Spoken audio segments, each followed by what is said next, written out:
साथियों, ये अटल बिहारी वाजपेयी की बीजेपी सरकार थी जिसने पहली बार आदिवासी हितों के लिए नया मंत्रालय बनाया, अलग मंत्रालय बनाया, अलग बजट निकाला और आदिवासी इलाकों का विकास, आदिवासी लोगों का विकास, आदिवासी बेटे बेटियों के भविष्य के लिए पूरी व्यवस्था।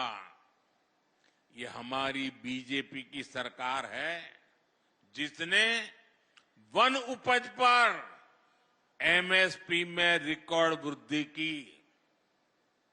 ये बीजेपी की सरकार है जिसने एमएसपी के दायरे में वन उपज की संख्या को करीब 10 से बढ़ाकर 90 के आसपास पहुंचा दिया।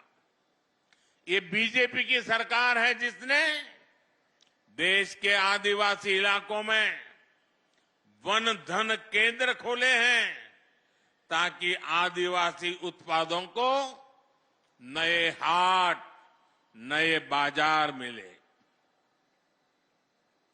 भाइयों और बहनों, हमारे लिए जनजातीय समाज वोट बैंक नहीं है, हमारे लिए तो जनजातीय समाज हमारे देश का गौरव है। हमारे देश के उज्जवल भविष्य की गारंटी ये मेरा जनजातीय समाज है। आपका सम्मान भी और आपका विकास भी ये मोदी की गारंटी है। आपके सपने, आपके बच्चों के सपने, नौजवानों के सपने, ये मोदी का संकल्प है।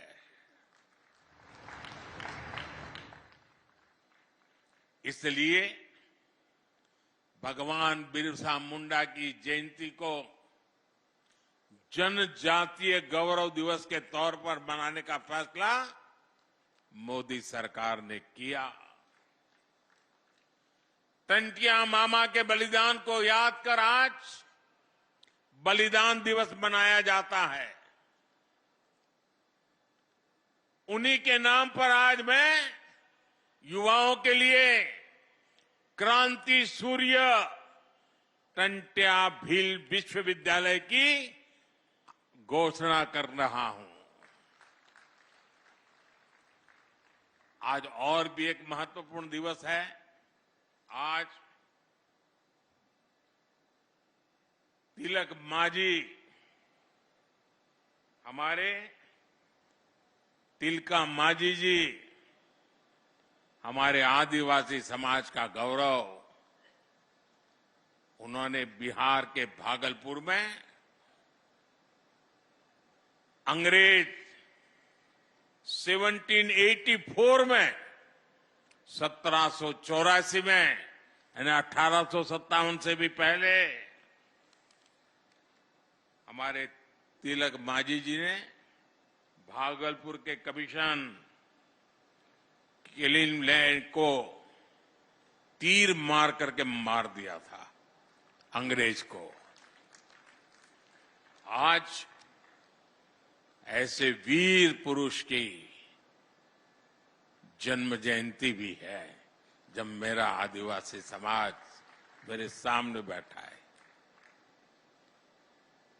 आज जो कार्यक्रमों की रचना हुई उसके कारण अब झाबुआ, रतलाम, खरगोन, धार और आसपास के युवाओं को, आदिवासी बच्चों को उच्च शिक्षा के लिए न गुजरात जाना पड़ेगा, न इंदौर, उज्जैन के चक्कर काटने पड़ेंगे। साथियों, गुजरात में मैंने देखा था कि आदिवासी पट्टों में स्कूलों की कमी के कारण बच्चों को स्कूल जाने के लिए कई किलोमीटर चलना पड़ता था। मैं मुख्यमंत्री बना तो इन पट्टों में मैंने स्कूल खुलवाए। मैं आपके बाजू में, यानी पता ही नहीं चलता कि मध्य प्रदेश है कि गुजरात है, यहां के गांव गांव जाता था, भिक्षा मांगता था और घर घर जाके कहता था कि मुझे भिक्षा में वादा दो, वचन दो कि आप अपनी बेटी को पढ़ाओगे। मैं मुख्यमंत्री था।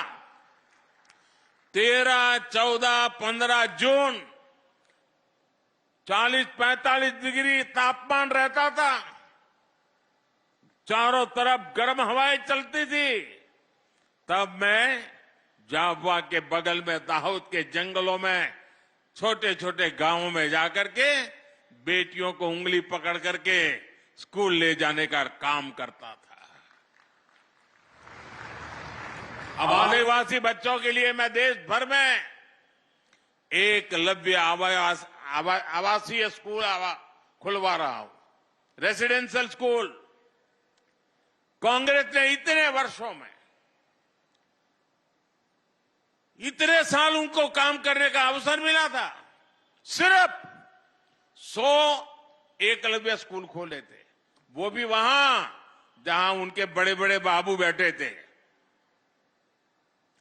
जबकि भाजपा की सरकार ने अपने 10 साल में ही इससे 4 गुना ज्यादा एकलव्य स्कूल खोल दिए हैं। एक भी आदिवासी बच्चा शिक्षा के अभाव में पीछे रह जाए, ये मोदी को मंजूर नहीं है। साथियों, हमारा आदिवासी समाज हजारों वर्षों से वन संपदा से अपनी रोजी रोटी चलाता है। कांग्रेस के समय आदिवासियों के उस अधिकार पर कानूनी पहरे लगा दिए गए थे। वन संपदा कानून में बदलाव करके हमारी सरकार द्वारा आदिवासी समाज को वन भूमि से जुड़े अधिकार लौटाए गए हैं। इतने वर्षों से आदिवासी परिवारों में सिकल सेल एनीमिया हर वर्ष सैकड़ों लोगों की जान ले रही थी। प्रधानमंत्री नरेंद्र मोदी मध्य प्रदेश के झाबुआ में रैली को संबोधित करते हुए